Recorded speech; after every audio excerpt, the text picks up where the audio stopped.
अस्सलाम वालेकुम dear students, welcome to my YouTube channel. जी स्टूडेंट्स, तो इस वीडियो में मैं आज आपके सामने CS11 इंट्रोडक्शन टू कंप्यूटिंग का क्विज़ नंबर 1 लाइव अटैम्प्ट करूंगा। क्विज़ आपका आज 14 नवंबर को ओपन हुआ है, 16 नवंबर इसकी लास्ट डेट है और इसको अटैम्प्ट करने के लिए 23 लेक्चर्स को आपने वॉच करना ज़रूरी है। ठीक है, उसके बाद आपका क्विज़ अटैम्प्ट होगा। इसके टोटल नंबर 10 हैं।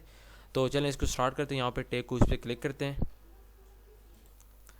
उसके बाद यहाँ पे स्टार्ट क्विज़ पे, और तो ये आप लोगों का जो पहला क्वेश्चन है क्या है कि encoding is use to store colourful images. ठीक है, कि कौन सी जो मतलब कि इनकोडिंग है, RGB है, पिक्सल है, बिट मैप है या स्केलिंग है, इनमें से किस टाइप की इनकोडिंग को हम यूज़ करते हैं जो कलरफुल इमेजेस होती हैं उनको स्टोर करने के लिए।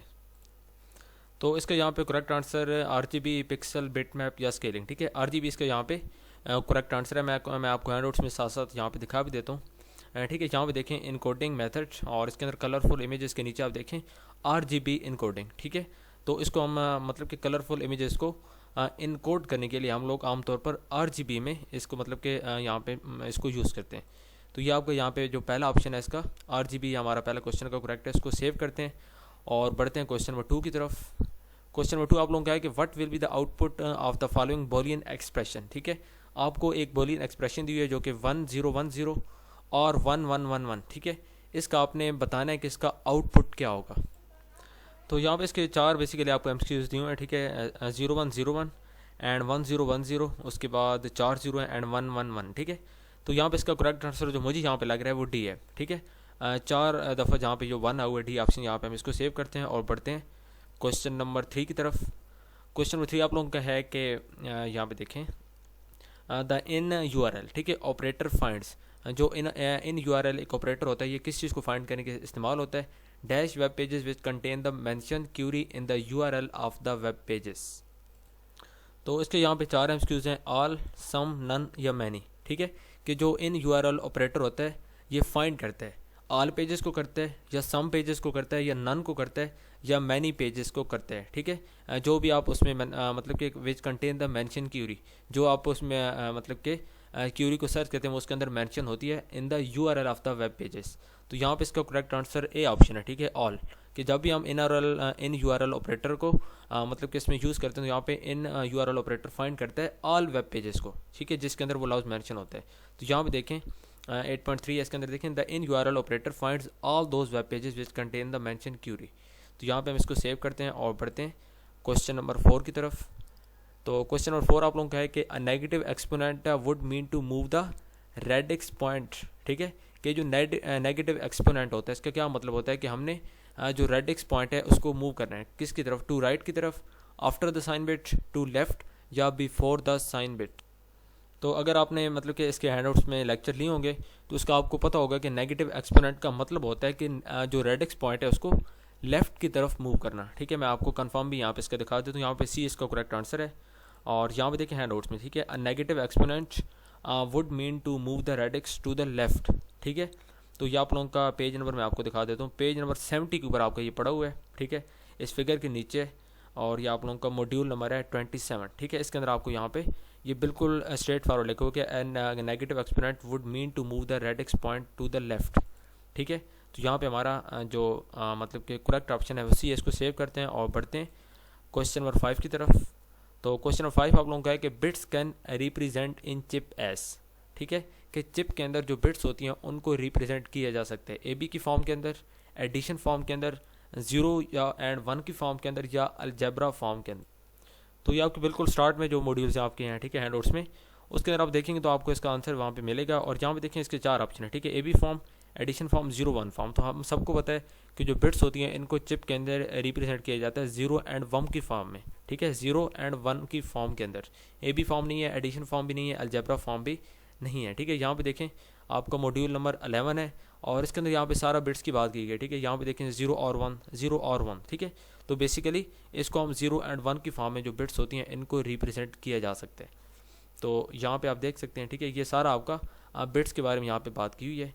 तो यहाँ पे हमारा जो करेक्ट आंसर है वो हमारा यहाँ पे ठीक है। आगे हमारा नेक्स्ट क्वेश्चन देखें, which operation can be used to invert all of the bits of an RGB bit map image. ठीक है, कि जो नीचे आपको ऑपरेशन दिए हुए हैं, नॉर ऑपरेशन है, एंड है, उसके बाद मतलब कि यहाँ पे दो और भी हैं, और एंड और। तो इसमें से कौन सा ऑपरेशन जो है उसको हम यूज़ करते हैं to invert all of the bits, ठीक है। जो तमाम बिट्स होती हैं किसी भी RGB के बिट मैप की इमेजेस के अंदर, उनको इन्वर्ट करने के लिए, ठीक है। तो यहाँ पे 4 ऑपरेशन है, और यहाँ पे जो इसका करेक्ट आंसर है, ठीक है, वो यहाँ पे जोर, ठीक है, XOR, कि ये जो एक ऑपरेशन है इसको हम यूज़ करते हैं जो बिट्स होती हैं, ठीक है, RGB बिट मैप इमेजेस की, तो उनको इन्वर्ट करने के लिए, ठीक है। हैंडआउट्स में आपको इसका कंफर्म यहाँ पे दिखा देता हूँ। यहाँ पे देखें मॉड्यूल नंबर आप लोगों का पेज नंबर बन रहा है जी 88, और मॉड्यूल नंबर ये आप लोगों का बन रहा है 38, ठीक है।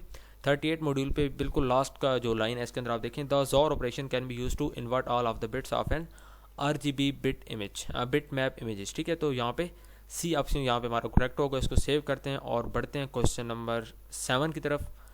क्वेश्चन नंबर 7 आप लोगों का है कि 1 bit can contain only dash value, ठीक है, कि जो एक बिट होती है वो कितनी वैल्यूज़ कंटेन कर सकती है। 1 वैल्यू कर सकती है, 2 कर सकती है, 3 कर सकती है, या 4 या 0 कर सकती है, ठीक है। तो यहाँ पे बेसिकली 2 और 3 तो नहीं है, ठीक है। अब आपने देखना है 1 और 0 के अंदर, ठीक है, कि जो एक बिट होती है, आपको पता है, मैं आपको हैंडआउट्स में यहाँ पे दिखा भी देता हूँ। यहाँ पे देखें आप लोगों का मॉड्यूल नंबर 11 ही है, और इसके अंदर बिट्स के अंदर ही कि 1 bit can contain only 1 value 0 और 1, ठीक है। तो 1 वैल्यू यहाँ पे देखें, ठीक है, ये 1 आपके लिखो, ओनली 1 वैल्यू, ठीक है, कि जो एक बिट होती है वो सिर्फ एक वैल्यू को ही कंटेन कर सकती है, या वो वैल्यू 0 हो सकती है, या वो वैल्यू 1 हो सकती है। तो यहाँ पे हमने 1 पे यहाँ पे इसको मतलब कि चूज़ करना है हमारा, यहाँ पे बी ऑप्शन करेक्ट है। इसको सेव करते हैं और बढ़ते हैं क्वेश्चन नंबर 8 की तरफ। क्वेश्चन नंबर 8 आप लोगों का है ओपन होते हैं, मैं आपको दिखाता हूँ, ठीक है। नेटवर्क थोड़ा सा मसला स्लो है, जिसकी वजह से यहाँ पे सेविंग में थोड़ा सा टाइम लग रहा है। चलें अभी क्वेश्चन नंबर 8 आते हैं। क्वेश्चन नंबर 8 है कि dash is the smallest negative number represented by using 16 bit 2s complement notation, ठीक है, कि जो आपको नीचे नंबर दिए हुए हैं इसमें से कौन सा जो स्मॉलेस्ट नेगेटिव नंबर है जो कि रिप्रेजेंट करता है by using 16 bits 2 complement notation, ठीक है। तो उसमें नेगेटिव नंबर आपने बताना है कि कौन सा नंबर यहाँ पे रिप्रेजेंट करता है बाय यूजिंग, जब हम इस्तेमाल करते हैं 16 बिट्स 2s कंप्लीमेंट नोटेशन को। तो उसके बाद क्वेश्चन नंबर 9 है, dash is a transfer instruction use to communicate with device outside the CPU। तो इसमें dash is a transfer instruction use to communicate, कि इसमें से कौन सी जो ट्रांसफ़र इंस्ट्रक्शन है वो यूज़ की जाती है कम्युनिकेट करने के लिए with devices outside the CPU, के जब भी किसी भी डिवाइस के साथ कम्युनिकेट करना होता है जो कि CPU के बाहर होती हैं। लोड इंस्ट्रक्शन, IO इंस्ट्रक्शन, या स्टोर इंस्ट्रक्शन, या कॉम इंस्ट्रक्शन। तो इसका यहाँ पे करेक्ट आंसर IO इंस्ट्रक्शन है, ठीक है। मैं आपको हैंडआउट्स में इसका दिखा भी देता हूँ क्वेश्चन नंबर 9 का, और यहाँ पे देखें, ठीक है, ये आप लोगों का मॉड्यूल नंबर 35 है, और इसके अंदर देखें यहाँ पे ये आपका 35.1 है। इसके अंदर आउटसाइड द CPU, ये आप पूरा पैराग्राफ रीड करेंगे तो इसमें आपको ऑटोमेटिकली इसका जो आंसर है वो यहाँ पे मिल जाएगा। तो IO इंस्ट्रक्शन यहाँ पे इसका करेक्ट आंसर है, जिसका मतलब होता है इनपुट ओवर आउटपुट, ठीक है। इसको सेव करते हैं और बढ़ते हैं क्वेश्चन नंबर 10 की तरफ, जो कि हमारा लास्ट क्वेश्चन है। In binary notation we can represent dash numbers if we have n bits, ठीक है, कि बाइनरी नोटेशन के अंदर हम किसी भी मतलब कि वी कैन रिप्रेजेंट, ये आपको नीचे नंबर दिए हुए हैं, इनमें से हम किस नंबर को रिप्रेजेंट कर सकते हैं अगर हमारे पास n बिट्स मौजूद हैं। तो यहाँ पे 4 आंसर हैं, ठीक है, 2 पावर और उसके बाद n, 2 पावर इंटू n+1, उसके बाद 2 into n-1 and then 2n, ठीक है। तो इसका करेक्ट आंसर यहाँ पे D है जो कि 2n है। और यहाँ पे हैंडआउट्स में आपको दिखा भी देता हूँ, यहाँ पे पेज नंबर 58 है, और यहाँ पे देखें we can represent 2n numbers if we have n bits, ठीक है। तो ये इसका यहाँ पे करेक्ट आंसर है, और यहाँ पे हमारा जो क्विज़ है CS11 का कंप्लीट हो गया। अगर आपको इसमें से कोई भी आंसर लगता है कि मैंने गलत यहाँ पे लगाया तो आप लोगों ने लाजमी बताना है। एक हमारे यहाँ पे मिस हो गया जो कि मेरे ख्याल में टाइम आउट हुई, जो भी मसला बना है उसको हमने मिस हो गया, खैर चलें कोई बात नहीं है।